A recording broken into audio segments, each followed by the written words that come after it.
What is up, bros and broettes? I'm Slasher, and today I'm going to be answering the question, how good is the new Vesper? Now, the Vesper has been nerfed, and then it was buffed, and now it just kind of is where it is today, and I want to talk about it, because I think it's going to be a new powerhouse weapon, especially on some game modes and some maps, specifically. Now, as we know, I've talked about this before, the most used guns in competitive Call of Duty, as of right now, are the VMP and the M8A7. I'm really interested to see that now that this weapon is buffed, and that it's actually kind of usable, whether any pros will use this weapon or not. Now, first of all, what has been changed? So there's 4 things changed on this weapon. The 4 things are, they removed the speed slowdown when firing the weapon. So when you fired the weapon before, your body would actually slow down and you'd start moving slower. Another thing they improved was increased run to shoot time. So in other words, you're sprinting, all of a sudden you want to shoot, you can now shoot a little bit faster. Another thing that they changed is increased aim down sight speed. So just in general, whether you're sprinting or not, you can aim down sights faster.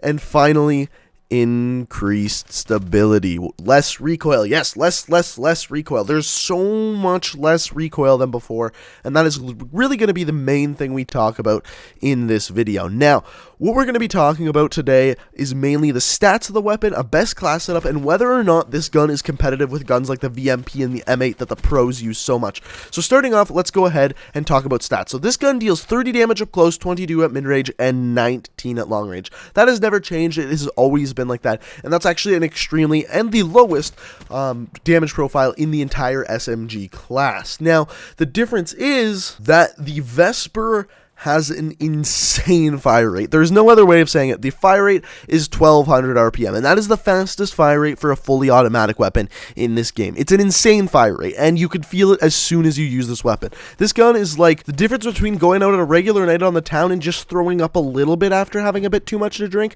and projectile vomiting. This thing sprays bullets everywhere like there's no tomorrow. It is an insane fire rate. Now, this fire rate is what causes problems for this weapon. Today we're not going to be talking about aim down sight speed, we're not going to be talking about sprint out speed, none of that. That is far too specific for all we need to talk about to decide whether this weapon is going to be good. But I will say this, with the most recent patch, it's going to be just as good, if not better, in the aim down sights and sprint out time as the other SMGs. So there is nothing to worry about there. That is why we're not talking about it. So the real question is the recoil. Is the recoil controllable? Because the only thing that was changed on the Vesper midway through, well, I guess 3 months in or so, was that the recoil was sent way the hell up to a point where not even Call of Duty pros could control it. Now, the Vesper was the go-to weapon at the beginning of this game, and then they nerfed it and no one used it. It was that big of a nerf.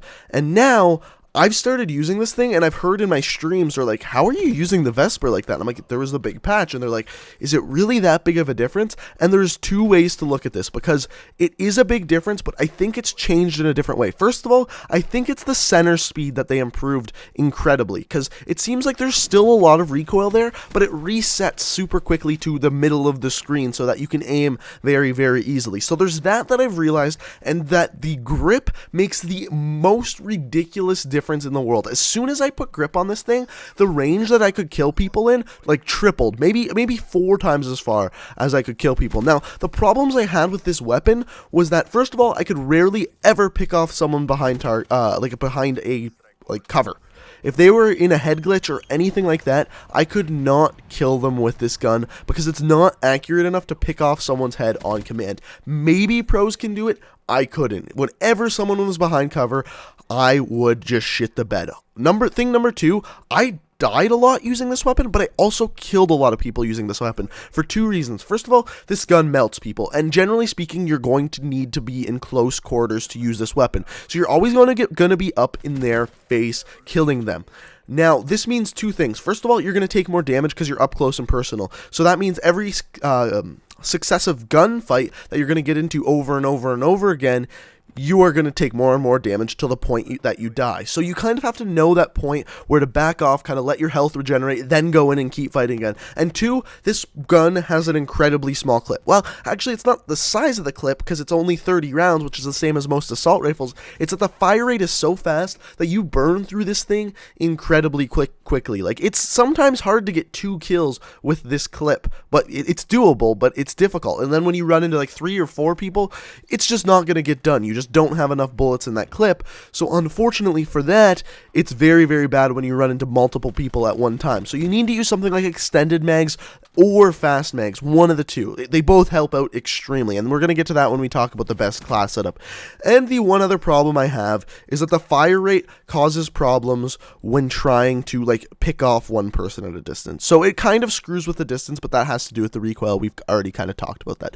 So let's compare the recoil to what it was before to what it is now. So like I said, it's much easier to control, especially with a grip on. I would say it's not quite as good as when the game first came out, but it's very, very close, and it's very controllable, but it's just at the point where it's not easy to do, which means the weapon is balanced. This thing is not overpowered like it was when the game first came out. Now, if you're going to use this thing, what is the best class setup to do so? Well, the best class setup is, what I have realized is you want, generally speaking, 2 most important things. The 2 most important things are an extended mags or a fast mags, one of the 2, and then a grip. Those are the 2 most important things. And then some other things I enjoyed using was a quick draw grip and or a stock. Stock isn't needed, but it does help out when strafing around corners and that kind of stuff. And in those situations, it was very, very useful. Now, how good is this weapon? I told you I was going to answer how good this weapon was. Now, obviously, when this game first came out, this weapon was a 10. This weapon was the best weapon in the game. I think everyone kind of knew it. Like, this and the M8A7 were kind of like the top dogs. And then once this weapon was nerfed, the VMP and the M8 and the Kuda were kind of like the top dogs.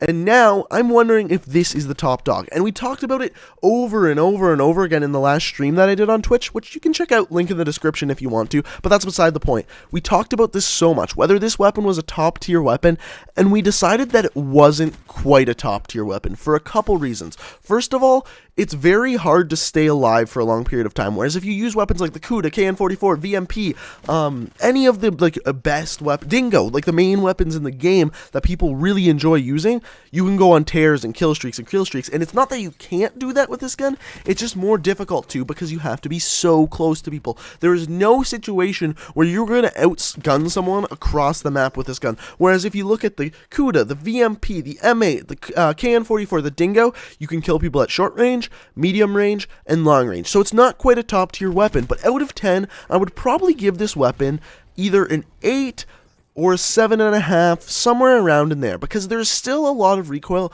but just when you kill people with this weapon, you kill people with this weapon. Like, you drop them so ridiculously quickly, they won't even know what happened. So the one other thing I said I was going to talk about is whether this gun was going to be used in competitive Call of Duty again. And I think it is. And I think mainly it's going to be used in Hardpoint, because Hardpoint, you have a lot of close range gunfights where basically having that faster fire rate is incredibly important. And like I said before, pros are a lot better at managing recoil than your average Call of Duty player. I would say I'm slightly better than your average Call of Duty player just because I play a ton. It's not, I'm not trying to toot my own horn or anything, but I think I do all right. But the thing is these players who have incredibly good accuracy, they can take a weapon like the Vesper that has a lot of recoil and make it an even better weapon. And it's just like comparing the Kuda to the VMP and the VMP to the Vesper. Yes, each one has successively a faster fire rate with more recoil, but the better a player is, the more likely they are to control that recoil, therefore making more use of that fire rate, therefore having a better weapon overall. So I could see this weapon being used in game modes, like I said, like Hardpoint. I see something like Search and Destroy still being M8A7 and VMP heavy though. So that's my thoughts on. So overall, like I said, 7.5, 8 out of 10. Not quite a top tier weapon, kind of like we talked about yesterday, but it is still very good, and one you're definitely going to want to try because it's much better than when they nerfed it, like much better. So if you found this video informative, if you enjoyed it, go ahead and hit that like button. It'd be super greatly appreciated. Subscribe to the channel. I upload new videos every single day of the week except for Sundays, and check out my Twitter. That link is down in the description. Thanks for watching, guys, and until next time, peace out.